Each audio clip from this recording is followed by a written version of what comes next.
Paper moderate to मतलब easy to moderate था। हाँ, टोटल 60 क्वेश्चंस थे।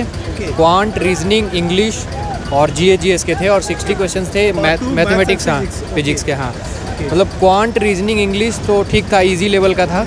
रीजनिंग का थोड़ा पता नहीं चल, ये सॉरी जीएस का पता नहीं चल रहा था कहाँ से आए थे क्वेश्चंस। कुछ थे मतलब जनरल अवेयरनेस ही थे। बाकी क्वांट बहुत इजी था, इंग्लिश ठीक था और रीजनिंग भी ठीक ठाक था। और फिजिक्स में करंट, इलेक्ट्रिसिटी, मैग्नेटिज्म और बाकी 2-3 चैप्टर जो थे लाइट, ऑप्टिक्स, ये सब से पूछे रहे थे क्वेश्चन।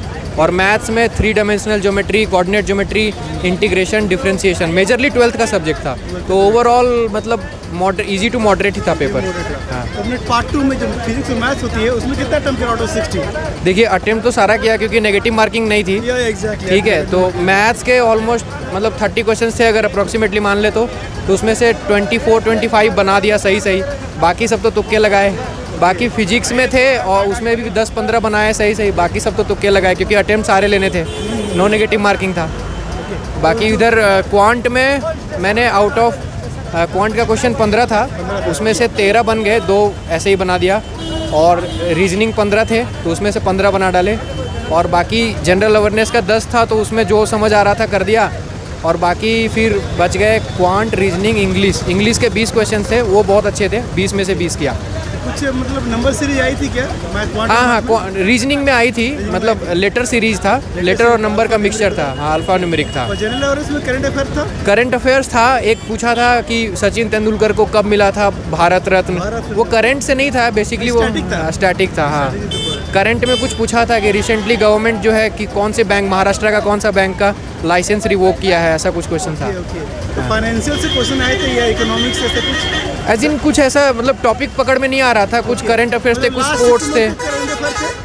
नहीं, ऐसा कुछ नहीं दिखा लास्ट 6 मंथ का, स्पेशल नहीं दिखा। तो आपने जो मिस्टेक्स हुई है आपसे, तो आने वाला एस्पायरेंट ना करे, अब कुछ ऐसे रिग्रेट हो रहा है? मतलब रिग्रेट हो रहा है कि फिजिक्स के लिए बस 4 चैप्टर सेलेक्टिवली पढ़ लिया जाता तो ठीक होता। मैग्नेटिज्म, करंट, इलेक्ट्रिसिटी और 2-3 चैप्टर थे ऑप्टिक्स, लाइट और मॉडर्न फिजिक्स जो था, वो सारे अगर बस 4-5 चैप्टर कर दिए जाते तो 90% फिजिक्स का सिलेबस कवर अप हो जाता। और मैथ्स में भी वैसे ही सेलेक्टिव था, तो वो मैथ्स में भी अगर 3 डायमेंशनल ज्योमेट्री, कोऑर्डिनेट ज्योमेट्री ये सब कर लेते तो ऑलमोस्ट 50% सिलेबस इसमें भी हो जाता। पेपर बहुत ही मॉडरेट था। जीके जीएस में अगर आप देखेंगे तो वो थोड़ा मॉडरेट लेवल का था। ओके, सो कुछ क्वेश्चन याद है जीएस में आपको? जीके जीएस में एक हिल्स के बारे में पूछा गया था। हिल्स के बारे में? जी, एक हिल्स क्वेश्चन था। एक आगे बढ़िए, पॉलिटिकल क्वेश्चन, वो बता दीजिए आप जो और एस्पायरेंट्स को। मैथ्स से क्वेश्चन जी इजी था। इजी था जी। मैथ्स और फिजिक्स जो पार्ट 2 था जी, उसमें आपने कितना बनाया 60 में? उसमें मैंने 35 बनाए। 35 बनाए जी। ओके, तो कुछ टॉपिक्स याद है या चैप्टर्स के नेम जिससे ज़्यादा क्वेश्चन देखने को मिले? इलेक्ट्रिकल से मतलब ये बेसिक इलेक्ट्रॉनिक्स आए थे, बेसिक इलेक्ट्रिकल से आए थे। और रेडियो एक्टिव से आए थे जी। और मैथ से प्रोबेबिलिटी से क्वेश्चन ज़्यादा देखने मिले थे। ओके, प्रोबेबिलिटी से आए थे और तो याद नहीं आ रहे हैं। ओके, तो आप कंक्लूड कीजिए 120 में आपने कितना अटेम्प्ट किया अप्रोक्सीमेटली?